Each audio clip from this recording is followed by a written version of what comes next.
नमस्कार दोस्तों, स्वागत है आप सभी का आपके अपने यूट्यूब चैनल देवनागरी हिंदी में। जैसा कि हम लोग पढ़ रहे थे माटी की मूर्ति को, तो उसी सीरीज में ये अंतिम लेक्चर होगा और इसमें हम लोग माटी की मूर्ति को कंप्लीट कर लेंगे। तो चलिए हम लोग शुरू करते हैं अगले पात्र से पढ़ना, जिसका नाम है परमेश्वर। उस दिन अपने दफ्तर में कागज़ के ढेर और काम की भीड़ में बैठा था कि श्री राम गाँव से आया और कुशल क्षेम पूछने पर बोला, परमेश्वर बहुत बीमार है, बेजान जाने बेचारा बचता है कि नहीं। और दोस्तों आप लोग नोट्स ज़रूर बनाते रहिए और जो जो इम्पोर्टेंट होगा उसको ज़रूर नोट डाउन करते रहिएगा और रिवीजन करने में ताकि आसानी हो। तो परमेश्वर मेरी पट्टीदारी का ही एक व्यक्ति है, लेकिन न तो इतनी निकटता उससे है, दूसरे उसमें ऐप भी ऐसे हैं जिनको देखते हुए उसके लिए काम धाम छोड़कर दौड़े दौड़े बेनीपुर जाने की कल्पना भी नहीं की जा सकती थी।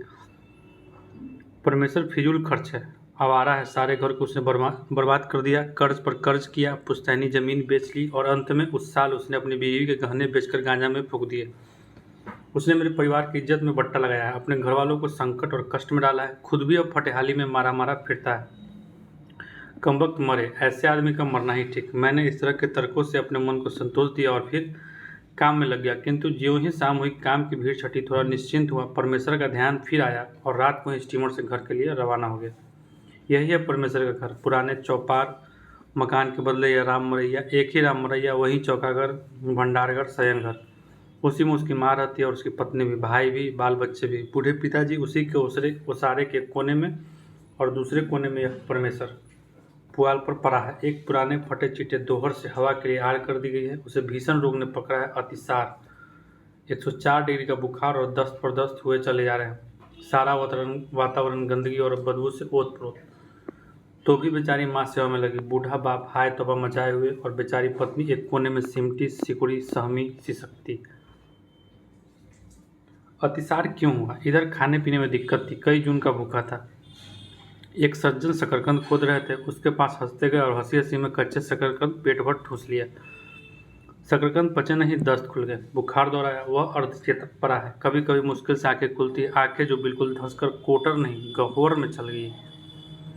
तंबी का वक्त नहीं था, निकट के आयुर्वेदिक अस्पताल के वैद्य जी को बुलावाया। उन्होंने देखा, दवा दी, किंतु कहते लक्षण अच्छे नहीं है, रात निभ जाए तो कोई आशा की जाए। वो रात नहीं निभी। परमेश्वर चलता बना, घर वालों को रुलाकर, गांव वालों को अफसेस में डालकर। गांव वालों को सिर्फ उसी दिन अफसोस नहीं हुआ, जब जब होली, दशहरा, दिवाली, छठ या कार्तिक पूर्णिमा आती, परमेश्वर के लिए वो सांसें ले जाती। निसंदेह परमेश्वर आवारा था, किंतु उसकी आवारागर्दी एक ऐसी आग थी जो खुद को जलाती है लेकिन दूसरे को रोशनी और गर्मी ही देती है। बचपन में हम सबके साथ पढ़ने बैठा, तेज था किंतु पढ़ा नहीं। बड़ा गोरा छरहरा नौजवान, एक अच्छे घर में शादी हुई, उसकी कालक्रम से बच्चे भी हुए।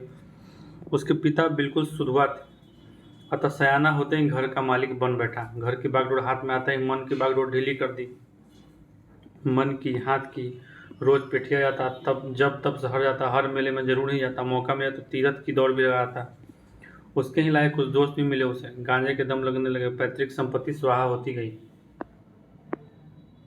एक दिन ऐसा भी आया कि परमेश्वर बिल्कुल अकिंचन हो बैठा, किंतु यह अकिंचनता उसके स्वभाव में परिवर्तन नहीं ला सकी। गांजा छूटा, भांग की चिलम जलने लगी। मेरी और भांग को कोई पूछता नहीं, इधर उधर सब जगह उसका जंगल सा लगा रहता है। परमेश्वर जंगल से खूब दलदार पत्तियां चुनकर लाता, सुखाता, संजो कर रखता, खुद पीता, यारों को पिलाता। उसके दरवाजे पर हमेशा एक ढोलक और कई जोड़े झाल बने रहते। शाम हुई नहीं कि परमेश्वर की राम मरैया गुलजार हुई। 12 मास 24 पक उसके दरवाजे पर मंगल मचता। भले ही कई कई दिन तक भरपेट भोजन नहीं नसीब हुआ, किंतु इससे गाने बजाने में कोई अंतर नहीं आता। रसिक स्वभाव, दरवाजे पर फूल के कुछ पेड़ जरूर लगे होते और एक बड़ा गांव भर से ऊंचा महावीर झंडा हमेशा लहराता रहता। वहाँ गांव के बड़े बूढ़े उसकी निंदा करते, भर्त्सना करते, गालियाँ तक देते, किंतु बच्चों और नौजवानों का झुंड हमेशा उसके आगे पीछे दौड़ा फिरता। खेत में तोड़ी फूली की परमेश्वर की होली पहुंच गई। सरसों का पीला फूल देखते ही परमेश्वर ने होली गाना शुरू कर दिया। और जिन दिन वसंत पंचमी हुई, उस दिन से मानो से बदमस्तियों का लाइसेंस मिल गया। पेट काट काट कर पैसा बचा कर रखता इन दिनों के लिए। डफ पर नया चमड़ा चढ़वाया गया, झाल में नई डोरियां लगाई गई, ढोलक पर नया गद दिलाया गया। शाम से ही जो होली शुरू होती, आधी रात के बाद भी हाहा हो से गाँव में कोलाहल मचा रहता। और ऐन होली के दिन भोर से ही परमेश्वर के दरवाजे पर तैयारियां देखिए। भैंस का दूध कहीं से किसी तरह ऊपर करता, चीनी न हो तो गुड़ ही सही, बड़ी हसल पर भांग की पत्तियां लोने के लोने पिसता पिसवाता, उन्हें पानी, दूध और गुड़ में मिलाता, खुद छक छक कर पीता और यारों को पिलाता, फिर उन्हें लेकर गांव में निकलता। चाहे गुरुजन हो या छोटे बच्चे, जो उनके सामने आए उन पर कीचड़ पड़ी, कोई नाराज हो या गालियां दे, परमेश्वर को क्या परवाह। होली के दिन गालियां तो आशीर्वाद होती है ना। गांव भर को भत भूत कर वह सरेह में निकलता। जो पथिक उस दिन मेरे गांव की सीमा से निकले, उसकी तो दुर्गति ही समझिए। कीचड़, गोबर, पानी, बस सिर से पैर तक उन्हें नहलाया गया। इस कीचड़ उछाल में जब अजब धमाचौकड़ी मस्ती, कोई इधर भागा जा रहा है, कोई उधर दौड़ रहा, ललकारे दी जा रही, हंसी के फवारे छूट रहे। इस तरह दोपहरिया आई, सब पोखरे में पहुंचे। वहाँ खूब उभक खूब चुभक हुई। तब घर भोजन करके परमेश्वर की होली मंडली तैयार हो गई। परमेश्वर अपने हाथ में डफ लेता, नशे के मारे आंख लाल बनी हुई, और अबीर से उसके चेहरे और शरीर ही की क्या बात, सिर के बाल तक लाल बने रहे। बीच में परमेश्वर का डफ, चारों ओर झाल करताल झांझ लिए गाने बजाने वाले, जिन्हें आप अपार दर्शक घेरे रहते। परमेश्वर क्या सिर्फ डफ ही बजाता? निसंदेह उसके हाथ ताल पर डफ पीटे जाते, किंतु उसके तो अंग अंग मानो गा बजा रहे हैं। उछलता कूदता नाचता हाहा करता। परमेश्वर केंद्र में ही नहीं था, वह इस साज सज्जा का पूरा केंद्र बिंदु था। गांव के धनी गरीब एक एक के दरवाजे पर गाता बजाता स्वांग करता। अंत में वो शिव मंदिर जाता और वहां से बड़ी रात बीते चौथा गाते लौटता। परमेश्वर के बाद भी गांव में होली होती, किंतु वैसा रंग कहाँ जम पाता। ये वहीं दशहरे के 10 रातों में वह गांव में कोलाहल मचाया रहता।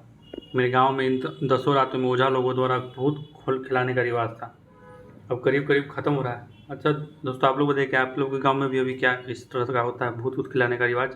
अगर होगा तो ज़रूर कमेंट सेक्शन में बताइएगा, और अपना गांव और शहर का नाम ज़रूर मेंशन कीजिएगा, क्योंकि मेरे गांव में तो अभी भी ये सब होता है।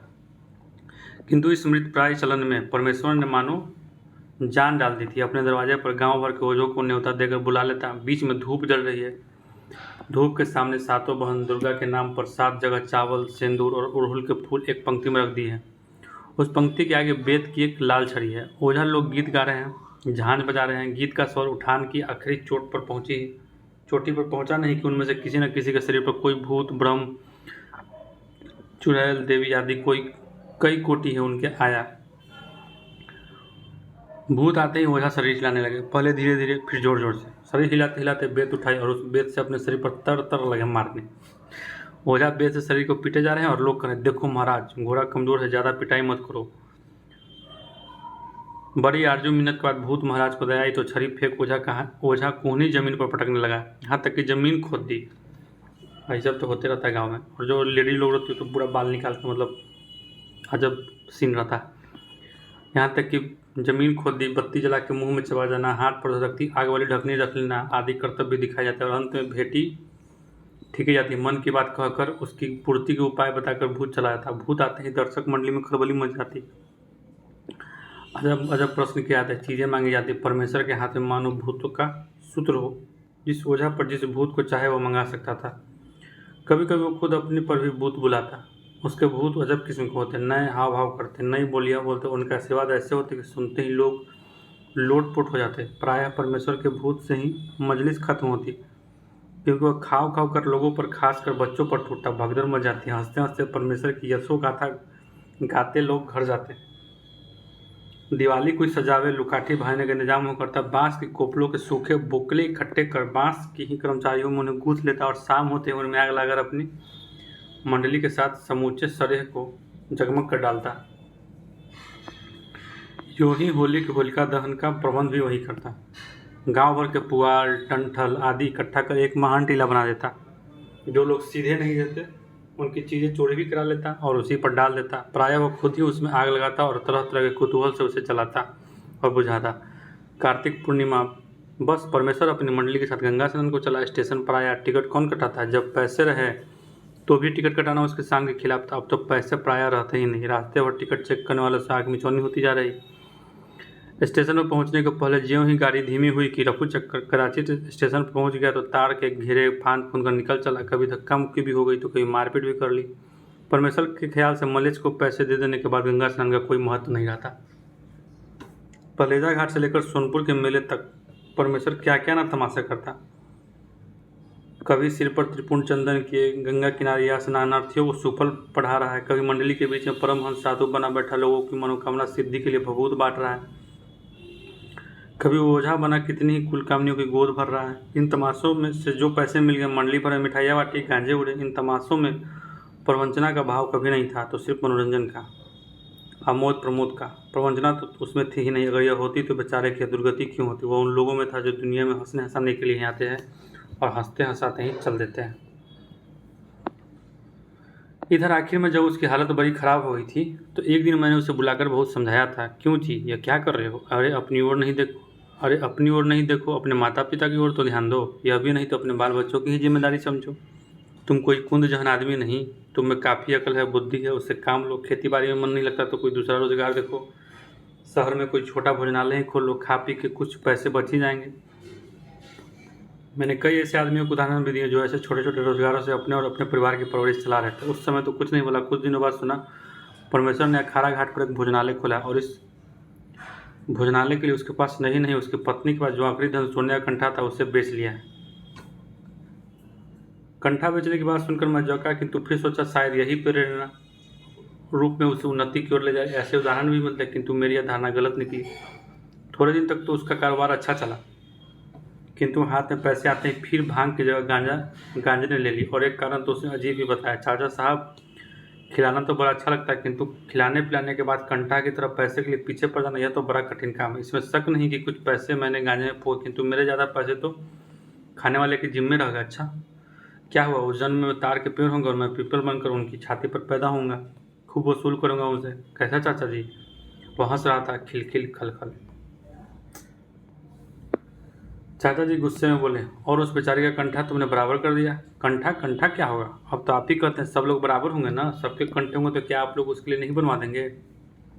और आप लोगों का राज भी और आप लोगों का राज न भी हो तो यह करिया मुसहर की जोरू कौन कंठा पहनती है? चाचा जी, सुख मिलता है या तो तकदीर से या मेहनत से। मेहनत मुझसे बनती नहीं, तकदीर अच्छी नहीं। फिर भांग पीकर हाहाही करना और इसी हंसी खुशी में ज़िंदगी गुजार देना, बस यही मुझसे होगा। मेरे लिए चिंता मत कीजिए। देखिए यहाँ पे एक लाइन है कि सुख मिलता है या तो तकदीर से या तो मेहनत से। इसको नोट डाउन कर लीजिएगा, इसको पूछा जा सकता है। मैं गुस्से में चूरू से कहने ही जा था कि वो धीरे से उठा और हंसता हुआ, मालिक है सियाराम, सोच मन काहे करे, गाता चलता बना मानो मेरी बुद्धिमानी पर व्यंग कसता। एक ये गीत है जो कौन गाता है? परमेश्वर। इसको जरूर लिख लीजिएगा, मालिक है सियाराम, सोच मन काहे करे। इसको जरूर नोट डाउन कर लीजिएगा दोस्तों। बैजू मामा, आज भी मेरा ख्याल है अगर आप पटना जेल में जाइए और किसी पुरानी कैदी, वार्डन या जमादार से बैजू मामा के बारे में पूछे तो एक अजीब ढंग की हंसी हंसकर आपको उनकी एक दो कहानी जरूर सुनाएगा। बैजू मामा पटना जेल की एक खास चीज़ है। लगभग 30 वर्षों से वो जेल को आबाद किए। उन्हें जो 30, 32, 40, 42 जब जब मैं पटना पहुंचा हूं तब तब उनके शुभ दर्शन हुए, उनसे बातें की है, खूब हंसा हूं और हर बार की हंसी के बाद एक अजीब करुणा का अनुभव मैंने किया है। जब मैंने कहा कि वो 30 साल से इस जेल को आबाद किए हैं, तब आपने यही सोचा होगा या तो वह कोई मामूली कैदी है, खून करके आए, या डाका डाल कर आए, या कोई सोहदा जनाकर है, या कम से कम आदतन अपराधी तो जरूर है। लेकिन मैं दावे के साथ इन सभी आरोपों का खंडन कर सकता हूँ। उनके चेहरे या चाल ढाल से कहीं से भी उनमें आप खूंखार या मुजरिम होने का कोई चिन्ह नहीं पा सकते। तो भी वो जेल में है और 30 वर्ष में कैसा असर। वो हर बार एक ही अपराध में आते हैं जिसमें आज तक एक बार में 2 साल की कैद से ज़्यादा की सज़ा उन्हें नहीं मिली है। ज्यों ही छूट कर आते हैं उसी अपराध को दोहराते हैं और फिर 1-2 साल की सज़ा लेकर पहुंच जाता है। वो अपराध क्या है? चोरी। उन्होंने गैंग, आप जरूर सोच रहे होंगे उन्होंने गैंग बना लिया होगा, बड़े बड़े हाथ साफ करते होंगे, जैसा कि जेल में 1-2 बार आकर साधारण चोर भी उस्ताद बन जाता है। लेकिन अगर वो इस कोटि के चोर होते तो मुझे उन पर लिखने की ज़रूरत नहीं होती। मुझे अपराध शास्त्र से कोई दिलचस्पी नहीं कि उन पर अनुसंधान करता। बैजू मामा एक अजीब चोर है।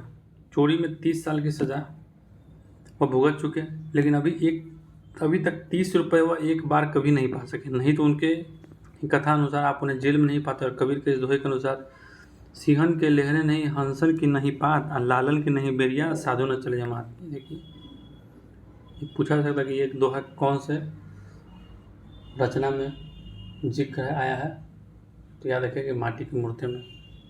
और ये भी पूछ सकता है कि माटी की मूर्ति में किस पात्र के लिए ये दोहा बोला गया है, तो बैजू मामा के लिए। उन्होंने आज तक कोई जमात भी नहीं बनाई, तो क्या वह सचमुच साधु हैं? छी छी, मैं एक पुराने चोर को साधु कहूँगा? ऐसी इतनी बड़ी गुस्ताखी करके साधु समाज में कौन सा मुंह दिखला सकूँगा? आगे पढ़िए। पिन कर मैं हूँ।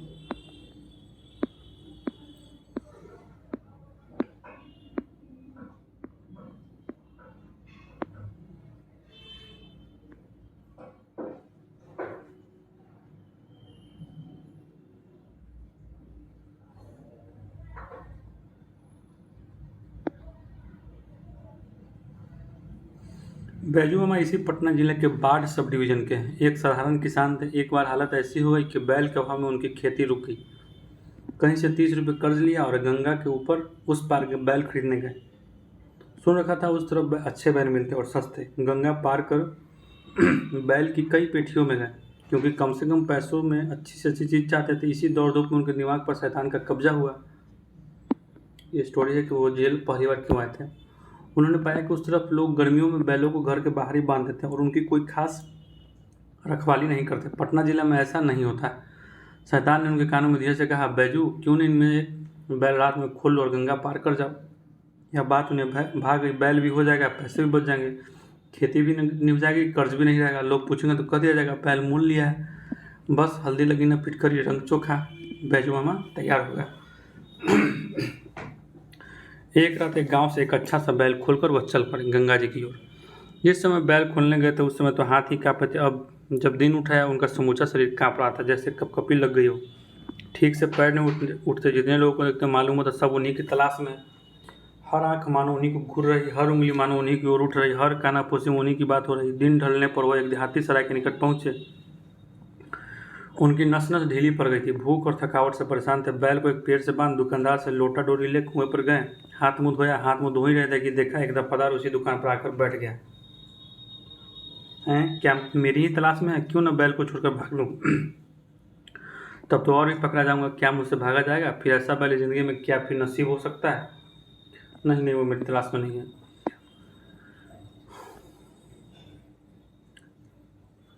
दुकानदार से 2 पैसे के चने लिए मुंह में रखते थे चना और पेट में फूट रहा था लावा। चना मांगने के समय इनकी मगही बोली सुनी थी, इसलिए जब चने खा रहे थे दुकानदार ने इनके घर वगैरह के बारे में स्वभावतः ही पूछना शुरू किया। और घर के बाद बैल की चर्चा आई। यहाँ मगही बोली का बोला गया है, तो मगही बोली बिहारी हिंदी के अंतर्गत आता है और ये पटना और गया के क्षेत्रों में बोला जाता है मगही। याद रखिएगा दोस्तों, पटना में भोजपुरी नहीं बोला जाता, पटना में मगही बोला जाता है। बीच में ही दफादार पूछ बैठा, यह बैल तुम्हारा है? अच्छा बैल है, कितने में खरीदा? यह सवाल और बैजू मामा कह रहे थे, सुनते ही उनके होश गायब हो गए। 2-3 सवाल और वह दफादार कूद कर इन्हें पकड़ चुका था। चुट्टा कहीं का, यह बैल 40 रुपये का है और बाजितपुर की पेटिया कहीं बुध को लगती है। बैल भी गया, उनसे पैसे भी छीन गए और पिटाई भी कम नहीं लगी। समस्तीपुर के मजिस्ट्रेट ने 1 साल की सजा दी। सजा काट कर निकले तो फिर कौन सा मुंह दिखाने घर जाते। वंश में कलंक लगाया। बैजू आप कौन जाते हैं?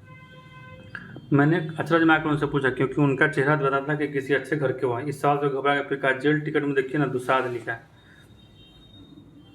जेल टिकट में जो कुछ लिखा, आखिर आप है कौन जात? दुसाध तो आप हो नहीं सकते। मेरे 12 पैसे में उद्यम से उठो। उनके चेहरे पर झुरिया और सगन हुए चेहरे। चोर का क्या नाम धाम या जात पात, चोर बस चोर है बाबू, लेकिन हाकिम के सामने कुछ तो बताना ही पड़ता है। बस कुछ लिखा दिया। उनकी आवाज़ में एक हार्दिक पीड़ा थी। तो क्या आप बाहर तारी दारू पीते हैं? चलिए, सब क्या बात है।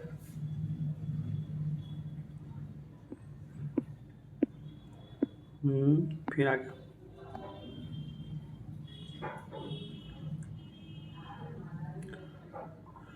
और बैजू मामा अपनी होली वाली कहानी भी बाबू को जरूर सुनाना। एक ये माली था जो अंदर में, वही बोल रहा है कि होली वाली कहानी भी बाबू को जरूर सुना। बाबू मतलब लेखक जो है उनको।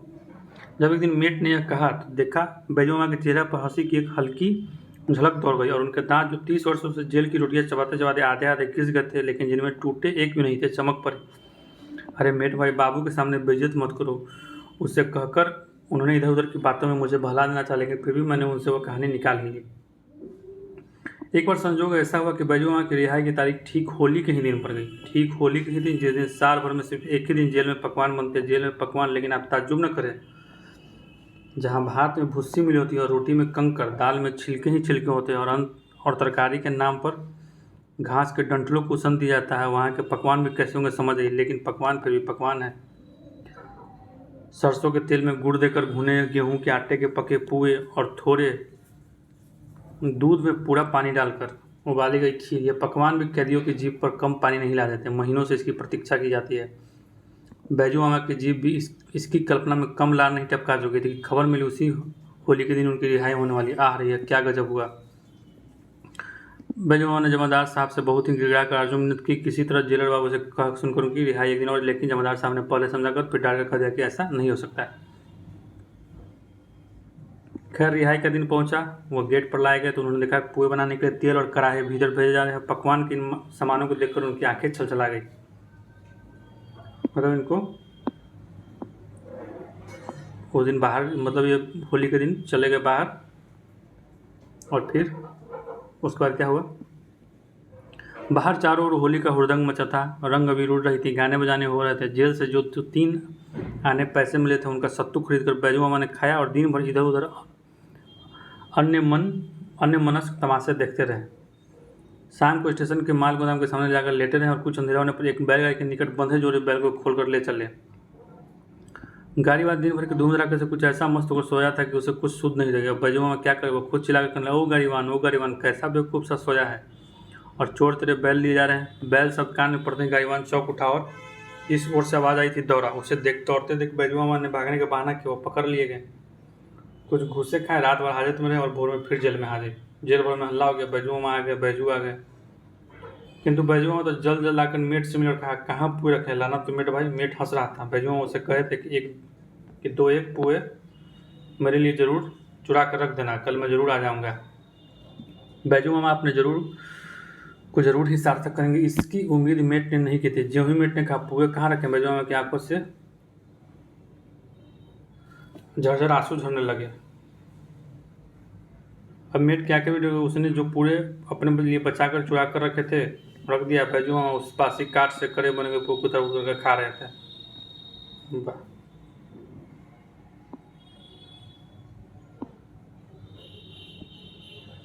इस बार वह किस तरह जेल आए हैं वह भी कम दिलचस्प और दयनीय नहीं है। इस बार बैजू मामा यह निश्चय कर जेल से निकले थे कि 30 रुपये किसी न किसी तरह जरूर जमा करेंगे और उन्हीं रुपए से एक गाय खरीद कर अपने भतीजे के पास जाएंगे। गाय की डोर पकड़े जब वो लोग 30 वर्षों के बाद अपने गांव में घुसेंगे तो गांव कैसा दिख पड़ेगा, लोग उन्हें पहचानेंगे या नहीं, वह किस तरह अपना परिचय देंगे आदि की कल्पना विभोर हुए ही उन्होंने जेल से बाहर कदम रखा। इस शुरू में मालूम हुआ कि इस बार तकदीर पक्ष में है। बड़ी चोरी में बड़ा खतरा है और खतरा लेने का इस बार मौका नहीं था, इसलिए छोटी छोटी चोरियाँ 30 रुपये के लिए शुरू की। एक होटल से 2 लोटे उड़ाए, 2 रुपये में बेच दिए। पहले तो 2 लोटे उड़ाए, 2 रुपये में बेच लिए। एक मंदिर के आधा से 2 कंबल मार लिए, 3 रुपये उनसे आ गए। एक वकील साहब के बरामदे से एक शॉल उचकाए, 4 रुपये आए। सबसे बड़ा शिकार एक खुदाम से एक बोरे लाल मिर्च का किया, जिससे उन्हें नगद 12 रुपये मिले। अब बैजू मामा के पास 21 रुपये थे, सिर्फ 9 रुपये की कमी थी। मिर्चे की चोरी सबसे अच्छी। एक दिन जब वो शहर के बाहर शौच को जा रहे थे, उन्होंने खेतों में लाल मिर्चे लगे देखे। कौन जाने शहर की चोरी में किस दिन पकड़ा जाऊँ, क्यों न रात में मिर्चे के खेत में पहुँचूँ और थोड़ा थोड़ा मिर्चा तोड़ कर बेचता रहूँ। कहीं 15 दिन लगे, लेकिन खतरे से तो महफूज रहूँगा ना। ऐसा सोचकर वो प्रति रात मिर्चे के खेत में जाते और एक झोला मिर्च ले आते और बाजार में किसान की तरफ बेच लेते। धीरे धीरे उनके पास 26 रुपये हो गए, सिर्फ 4 रुपये की कमी। हाँ, सिर्फ 4 रुपये की। मंजिल के अंत में पथिक के पैर तेजी से उठने लगते हैं, उसकी रफ्तार में तेजी आ जाती है। एक दिन बैजू मामा इतने मिर्च तोड़ ली कि 1.25 रुपये मिल गए। अब 3.25 रुपये की कमी रह गई थी। 3, हाय 3 कितनी बुरी संख्या है। अब रात मामा जब खेत में पहुंचे उन्हें घेर लिया गया। बेचारे किसान कुछ दिनों से परेशान थे कि ये क्या हो रहा है। उनकी खेती उजड़ रही थी। कई दिनों से वो गुक्की लगाए हुए थे कि आज चोर को उन्होंने देख लिया और दौड़ पड़े। मामा भागे भी तो किस ओर, उन्हें एक एक सूझ गई। जितने मिर्चे तोड़े थे सब झटपट अगल बगल में फेंक दिया और इस तरफ बैठे कि जैसे शौच से निवृत्त हो रहे थे। चारों ओर से लोग घेरे हुए हैं, बोले नहीं। एक ने कहा, उठते हो या लाठी लगाओ। मामा खड़े हो गए, धोती इस तरह किए कि जैसे शौच से उठते हो। मन ही मन सोच रहे थे कि शायद मैं बच गया कि उसी समय खेत के बगल से जाने वाली सड़क से एक मोटर गुजरी और उसकी दपादप रोशनी में उनकी बगल में बिखरे मिर्चे दिखाई पड़े। और बाबू, डर के मारे पेशाब भी तो नहीं हो पाया था ना, मुझसे मामा ने हंसते हुए कहा। अब क्या, चोरी साफ साफ पकड़ ली गई। मामा फिर थाने में हाजिर किए गए। फिर वही हवालात, फिर वही बाट का छोटा जेल, फिर वही मजिस्ट्रेट की अदालत। लेकिन इस बार विशेषता यह हुई कि किसी तरह पुलिस ने पता लगा लिया कि मामा पुराने मुजरिम हैं। फलतः उन पर सेशन चलाने की तैयारी की। नौजवान मजिस्ट्रेट ने पुलिस की बात मान ली। दरोगा ने गोलियां देते हुए कहा, बूढ़े, इस बार तुम्हें 5 साल के लिए चक्की पीसनी होगी। सेशन जज एक बूढ़ा आदमी था। जब उसने मामा से कसूर के बारे में पूछा तो मामा नहीं न कर सके। झूठ कैसे बोलते? हाँ हुजूर, सुनते हैं सरकार 25 साल काम करने पर अपने नौकरों को पेंशन देती है। हुजूर भी बूढ़े हुए, अब पेंशन पाएंगे। मैंने 30 साल जेल में रहकर सरकार का काम किया। दुहाई सरकार, धर्म साक्षी है, काम करने में भी कोताही नहीं की। मतलब ये सब था, मतलब बगैती। फिर आदमी के भीतर जो इंसानियत है उसे उभरने देने और अपराधी को सही रास्ते पर चलने में मदद करने की ओर ध्यान देना तो उस किताब में जैसे आराम हो।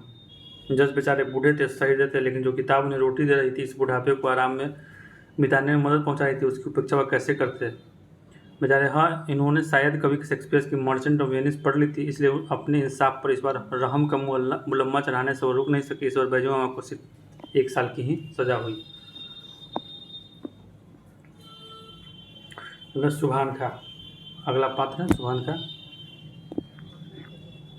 क्या आपका अल्लाह पश्चिम में रहता है, वो पूरब क्यों नहीं रहता? सुभान दादा की लंबी सफ़ेद चमकती रोब बरसाती दाढ़ी में अपनी नन्ही उंगलियों को घुमाते हुए मैंने पूछा। उनकी चौड़ी उभरी परेशानी पर एक उल्लास की झलक और दाढ़ी मूंछ की सघनता में दबे पतले अधरों पर एक मुस्कान की रेखा दौड़ गई। अपनी लंबी बाहों की दाहिनी हथेली मेरे सिर पर सलाते हुए उन्होंने कहा,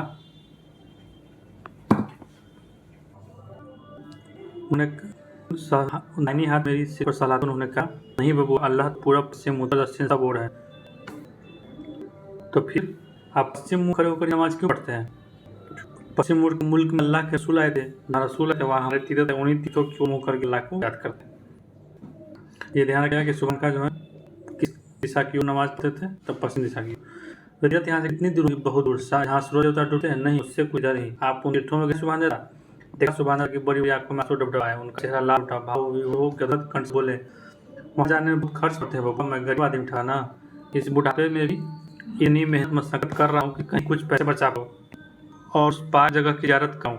उनकी आंखों को देखकर मेरे बचपन का दिल भी भावना से ओतप्रोत हो गया। मैंने उनसे कहा, मेरे मामा जी से कुछ कर्ज नहीं ले लेता था, कर्ज के पैसे से तीरथ करने में सवाब नहीं मिलता बबुआ। अल्लाह ने चाहा तो 1-2 साल में इतने जमा हो जाएंगे कि किसी तरह वहाँ जा सकूँ।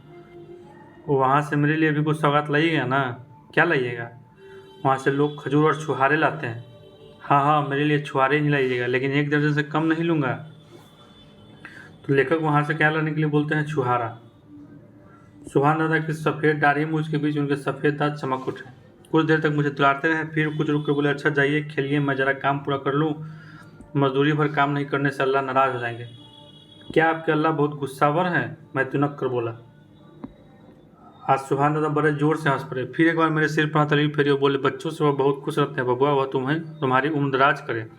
कहकर मुझे अपने कंधे पर ले लिया, मुझे लेते हुए दीवार के नजदीक आए, वहाँ उतार दिया और झट अपनी कन्नी और वसूली से दीवार पर काम करने लगे। सुभान खान एक अच्छे राज समझे जाते थे। राज मतलब राज मिस्त्री, जो घर बनाने वाले होते हैं ना, उनको। जब जब घर की दीवारों पर कुछ मुरम्मत की ज़रूरत होती, उन्हें बुला लिया जाता। आते हैं, 5-7 रोज यहीं रहते हैं, काम खत्म कर चले जाते हैं। लंबा चौड़ा तगड़ा है बदन का, पेशानी चौड़ी, भावें बड़ी सखल और भौबड़ी, आंखों के कोनों में कुछ लाली और पुतलियों कुछ नीलेपन की झलक। किंतु बचपन में मुझे सबसे अधिक भाती उनकी वह सफ़ेद चमकती हुई दाढ़ी। नमाज के वक्त कमर में धारीदार लुंगी और शरीर में सादा कुर्ता पहने, सब ठीक है। एक दिन बचपन के आवेश में मैंने पूछ भी लिया, सुभान दादा, आपने कभी अल्लाह को देखा है? या क्या करे बबुआ, इंसान इन आँखों से अल्लाह को नहीं देख सकता। मुझे धोखा मत दीजिए दादा, मैं सब देखता हूँ। आप रोज़ आधी आँखों से उन्हें देखते हैं, उनसे बुदबुदा कर बातें करते हैं। हाँ हाँ, मुझे चकमा दे रहे हैं आप। मैं उनसे बात करूँगा? मेरी ऐसी तकदीर कहाँ, सिर्फ रसूल की उनसे बात होती थी बबुआ, ये बातें कुरान में लिखा है। अच्छा अच्छा दादा, क्या आपके रसूल को भी दाढ़ी थी? हाँ हाँ थी, बड़ी खूबसूरत, लंबी, सुनहली। अब भी उनकी दाढ़ी के कुछ बाल मक्का में रखे हैं, हम अपने तीरथ में उन बालों के भी दर्शन करते हैं। बड़ा होने पर जब दाढ़ी होगी, मैं भी दाढ़ी रखूँगा दादा, खूब लंबी दाढ़ी। सुभान दादा ने मुझे उठाकर गोद में लिया, फिर कंधे पर चढ़ाकर इधर उधर घुमाया, तरह तरह की बातें सुनाई, कहानियाँ कही, मेरा मन बहला और फिर अपने काम में लगे। मुझे मालूम होता था काम और अल्लाह, ये ही 2 चीज़ें संसार में उनके लिए सबसे प्यारी है। सही बात है, कर्म ही तो पूजा है। काम करते हुए अल्लाह को नहीं भूलते थे और अल्लाह से फुर्सत पाकर फिर झट काम में जुट जाना पवित्र कर्तव्य समझते थे। और काम और अल्लाह का यह सामंजस्य उनके दिल में प्रेम की मंदाकिनी बहाता रहता था। जिसमें मेरे जैसे बच्चे भी मज़े में डुबकियाँ लगा सकते थे, चुटकियाँ ले सकते थे। नानी ने कहा, सवेरे नहा खा लो, आज तुम्हें हुसैन साहब के पैक में जाना होगा, सुबहान खा आते ही होंगे। जिन कितने देवताओं की मनौती के बाद माँ ने मुझे प्राप्त किया था, उनमें एक हुसैन साहब भी थे। 9 साल की उम्र तक, जब तक जनेऊ नहीं हुई थी, मुहर्रम के दिन मुसलमान बच्चों की तरह मुझे भी ताजिए के चारों ओर रंगीन छड़ी लेकर कूदना पड़ा है और गले में गंडे पहनने पड़े। मुहर्रम उन दिनों मेरे लिए कितनी खुशी का दिन था। नए कपड़े पहनना, उछलना कूदना, नए नए चेहरे और तरह तरह के खेल देखना। धूम धक्कर में किस तरह 4 पहर गुजर जाते, इस मुहर्रम के पीछे जो रोमांचकारी हृदय को पिघलाने वाली करुण रस से भरी दर्द अंगेज घटना छिपी है। खैर, मैं नहा धोकर पहन ओढ़कर इंतजार नहीं करता कि सुभान दादा पहुंच गए, मुझे कंधे पर ले लिया और अपने गांव ले गए। उनका घर क्या था, बच्चों का अखाड़ा बना हुआ था। पोते पोतियाँ, नाती नतनी की भरमार थी उनके घर में। मेरी उम्र के बहुत बच्चे रंगीन कपड़ों से सजे धजे, सब मानो मेरे ही इंतजार में। जब पहुंचा, सुभान दादा की बूढ़ी बीवी ने मेरे गले में एक बद्धी डाल दी, कमर में घंटी बांध दी, हाथ में 2 लाल चुड़िया दे दी और उन बच्चों के साथ मुझे लिए दिए करबला की ओर चली। दिन भर उछला कूदा, तमाशे देखे, मिठाइयाँ उड़ाई और शाम को फिर सुभान दादा के कंधे पर घर पहुंच गया। ईद बकरीद को न सुभान दादा हमें भूल सकते थे, न होली दिवाली को हम उन्हें। होली के दिन नानी अपने हाथों में पुए, खीर और गोश्त परोस कर सुभान दादा को खिलाती और तब मैं ही अपने हाथों से अबीर लेकर उनकी दाढ़ी में मलता। एक बार जब उनकी दाढ़ी रंगीन बन गई थी, मुझे पुरानी बात याद आई। मैंने कहा, सुभान दादा, रसूल की दाढ़ी भी तो ऐसी ही रंगीन रही होगी। उस पर अल्लाह ने ही रंग दे रखा था बबुआ। अल्लाह की उन पर खास मेहरबानी थी, उनके जैसा नसीबा हम मामूली इंसानों का। ऐसा कहकर झट आंखें मूंद कर कुछ बुदबुदाने लगे, जैसे वो ध्यान में उन्हें देख रहे हों।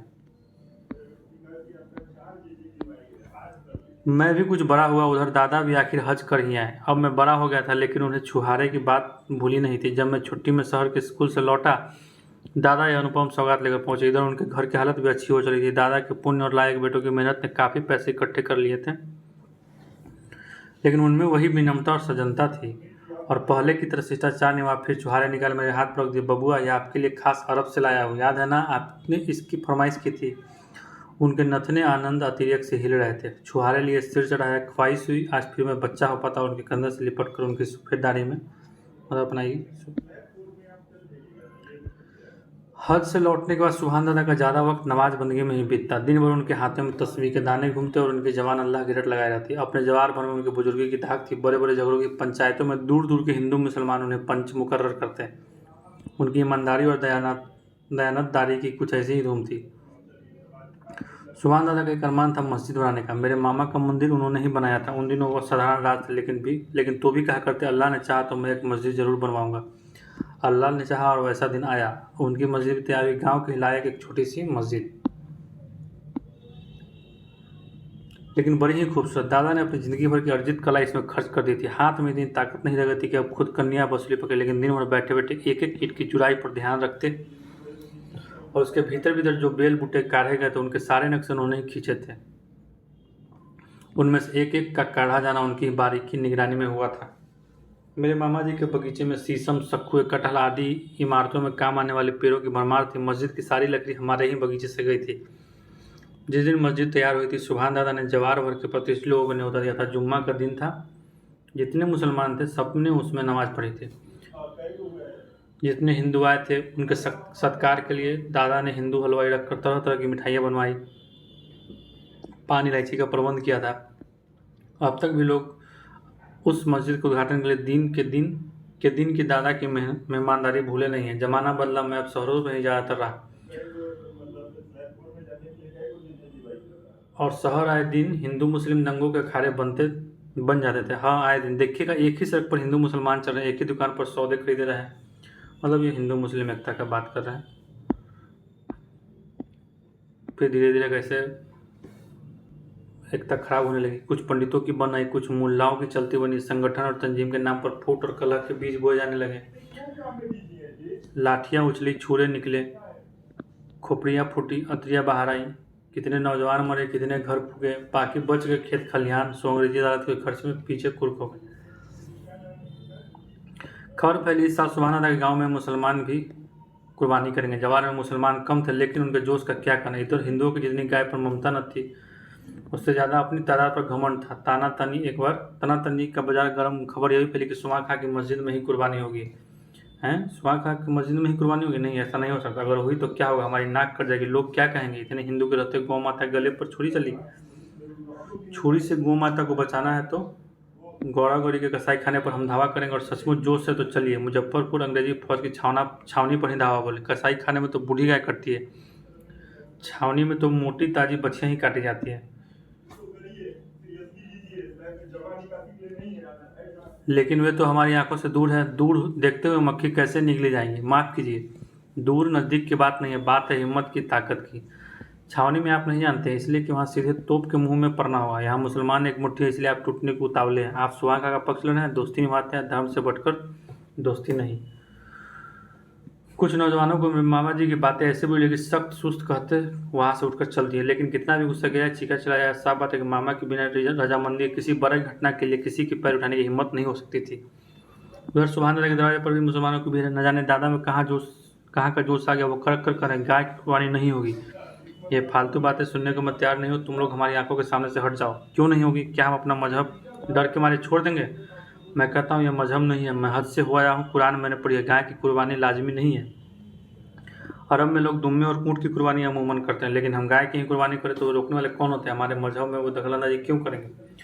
उनकी बात उनसे पूछो। मैं मुसलमान हूँ, कभी अल्लाह को नहीं बुलाऊँ। मैं मुसलमान की हैसियत से कहता हूँ, मैं गाय की कुर्बानी न होने दूंगा, न होने दूंगा। दादा की समूची दाढ़ी हिल रही थी, गुस्से से चेहरा लाल था, होठ फड़क रहे थे, शरीर तक हिल रहा था।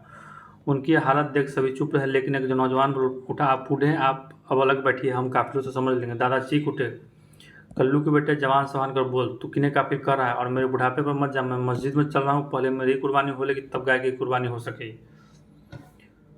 सुभान दादा वहाँ से उसी तरह तन्नी की हालत में मस्जिद आए, नमाज पढ़ी, फिर तस्बीह लेकर मस्जिद के दरवाजे की चौखट पर मेरी लाश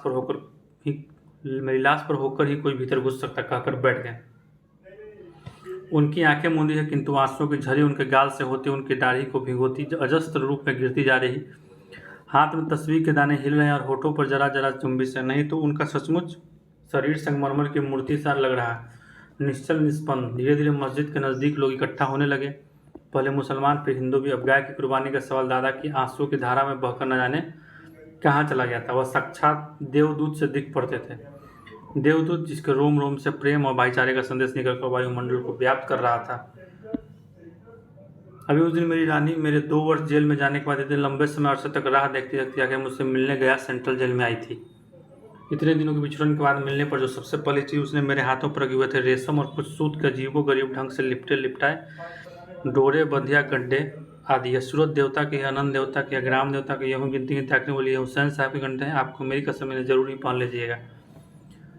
ये सब मेरी माँ की मनौती के अवशेष चिन्ह हैं। माँ चली गई, लेकिन तो भी ये मन्नतें अभी निभाई जा रही है। रानी जानती है मैं नास्ते को, इसलिए जब जब इनके मौके आते खुद इन्हें मेरे गले में डाल देती है। आज इस जेल में जेल कर्मचारियों और खुफिया पुलिस के सामने उसने ऐसा नहीं किया, लेकिन कसम देने से नहीं चुकी। मैंने भी हंसकर मानो उसकी दिल जमाई कर दी। रानी चली गई, लेकिन वो गंडे अभी मेरे सूटकेस में संजो कर रखे। जब जब सूटकेस खोलता हूँ और हुसैन साहब के उन गंडों पर नजर पड़ती, तब तक 2 अपूर्व तस्वीर आंखों के सामने आ जाती है। पहली करबला की, जिसमें एक और मिलाकर सिर्फ 72 आदमी हैं, जिनमें बच्चे और औरतें भी।